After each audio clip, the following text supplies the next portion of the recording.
What's good? It's your boy CJ Goodfella back with the boxing clinic one more time for the one time. Talking about Gennady Golovkin, aka Triple G, aka OG middleweight champion of the world.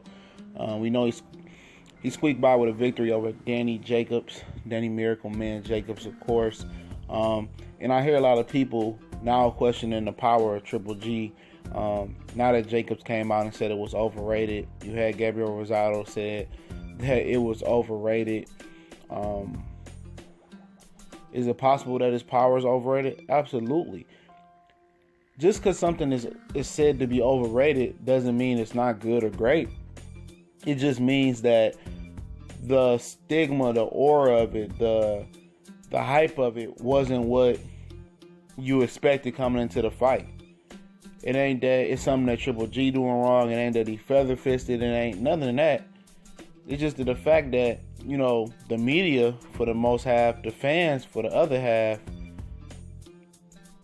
and what you seen done on other opponents had you thinking that it was, you know, mythical or otherworldly. And according to Danny Jacobs, it wasn't what it was all, you know, sought out to be. You know, he expected more.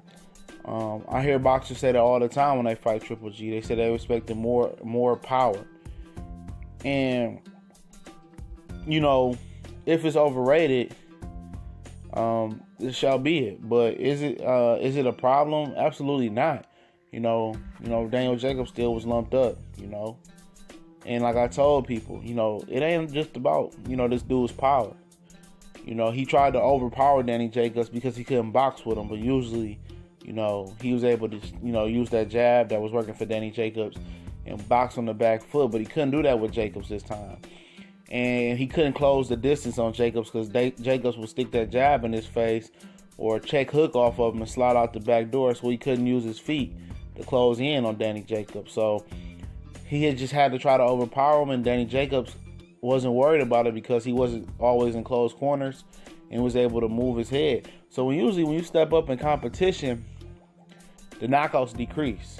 And this was Triple G's first step of a competition. And of course, the knockouts are going to decrease. It always happens. It happened to Keith Thurman. You know, it happens to, it's going to happen to Earl Spence at a particular time.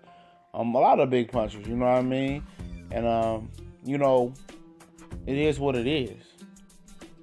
You know, it ain't that he's overrated. It ain't that his power is overrated. It ain't that nothing. It's just that he's fighting better opposition. They're not going to let him hit him. They have better defense. They have better chins, better body. They're in better shape. They used to getting hit by bigger punchers.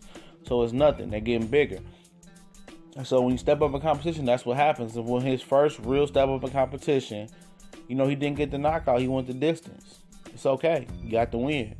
We move on to the next one. We try to get the knockout versus Billy Joe Saunders. We perceive that he'll be the next fighter up.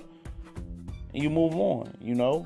Can't let it bother him. You know, it's probably his power is overrated because he knocked out, you know, 30-something fighters that wasn't elite fighters in the middleweight division. However you slice it, they wasn't elite fighters. They wasn't great fighters.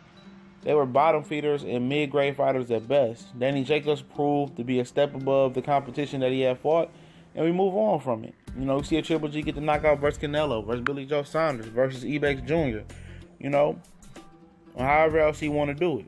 You know, you can't knock them all out. That's what Tom Loeffler said to K2, and he's absolutely right. You know, they preach knockouts, but sometimes it don't come. So this your boy CJ Goodfella. We gone.